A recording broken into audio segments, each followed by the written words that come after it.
Hello guys! Welcome back to my channel!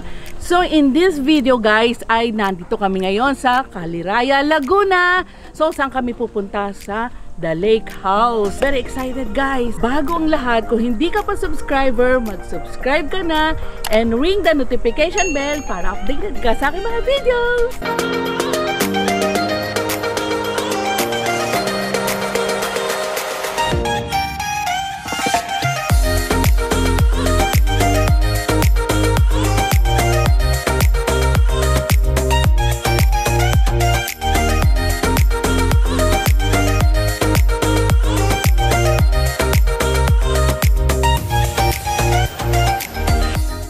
So yun guys, andito na kami ngayon sa The Lake House, Caliraya dito sa Laguna. So yun guys, nakita ninyo ang aming pag-i-stayan for 2 nights. Ganda-ganda. Kaya mamaya ililibot ko kayo dito sa napakagandang rest house na to. Nakaka-excite ko ano yung gaganapin namin mamayang gabi, pero patutuloyin ko kayo para makita ninyo ang ganda ng loob, ang lounge area, ang kitchen, ang pool, at ang aming tutulugan.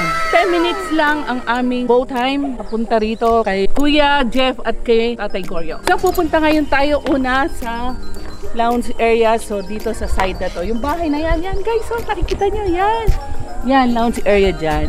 So dyan maraming gaganapin. So ang simoy ng hangin napaka fresh. Mamaya magbo-bonfire kami. Yan yung bonfire place. Nandito na lang din tayo sa baba. Itong baba na to, nandito yung mga kayak. Yan, pakita ko sa inyo guys. Yan, ito yung kayak nila. So may mga life vests. Kompleto naman para safe yung mga guests. So yun guys, mamaya pakikilala ko sa inyo. Ang aso dito naka-stay yun. Yun, ang pangalan niya ay si Bido. So magmuni-muni. Yan. Dito yung lounge area.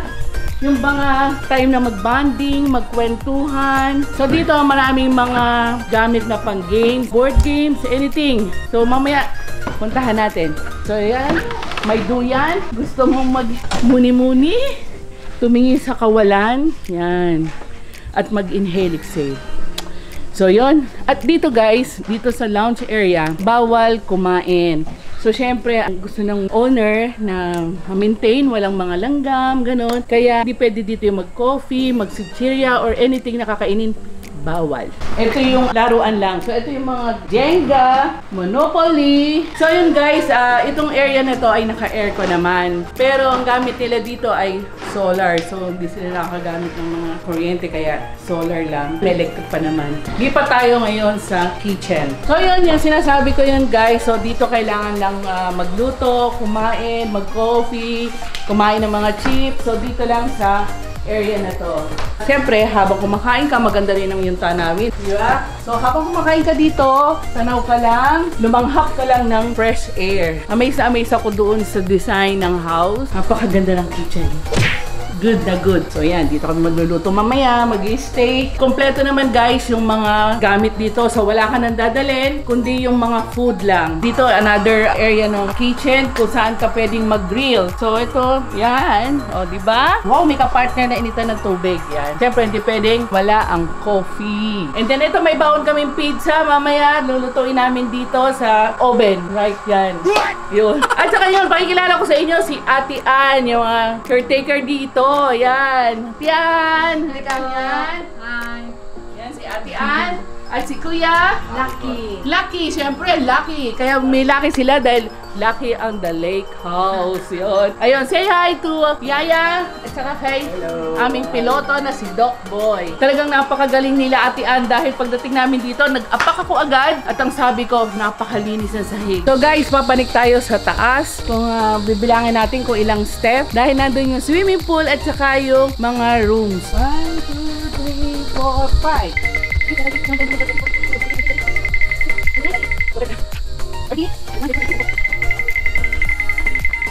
1 hour later.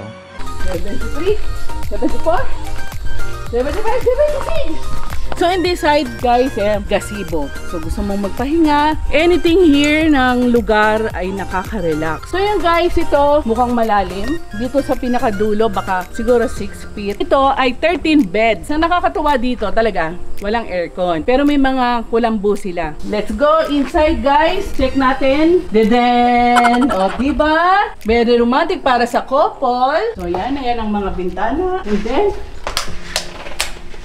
so dito yung shower room, restroom. Punta na tayo ngayon sa second floor. A double deck at naka-mosquito net din. Kulambo. Yan. Wow. Pwede kayang mag-coffee dito. Pero sabi nila doon lang sa babae. So ito yung another room. So yan, tigisang bed din. And then, pag lumabas ka dito sa veranda, lakas ng hangin. At kita mo na yung pool. Diba? Yung lakas ng hangin, no? So, doon sa kabilang room, ganun din naman ang tsura ng mga rooms. Pero pupuntahan pa rin natin. Itong area na to, kanila pa rin yan. So, may bahay doon. Caretaker nila. Pero sabi nila dito na din sila natutulog sa baba. So, same here. Yan, ganun din yung room dito. Yan, double deck din. At may kulambu pa rin. Kasi nga, para makaiwas sa kagat ng lamok. At saka yun, meron silang pa-towel, meron silang pa-sabon. Yan, ganda naman ng kulambu. So, ganun din. Lalabas ka rin dito. Puro puno. Talaga namang nature na nature itong mga titingnan mo ng kapaligiran dito. Puro puno. Malamig. At ang mga maririnig mo dito, yung kuliglig lang.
guys, so yun, 11 o'clock, pack up na kami. Hinihintay lang namin si Tatay Goryo na magsusundo sa amin dahil kailangan ng magbangka papunta doon. So yun guys, babalik na kami ng Bulacan. Like, share, and subscribe na rin kayo. At syempre, mag-comment din kayo dyan sa baba.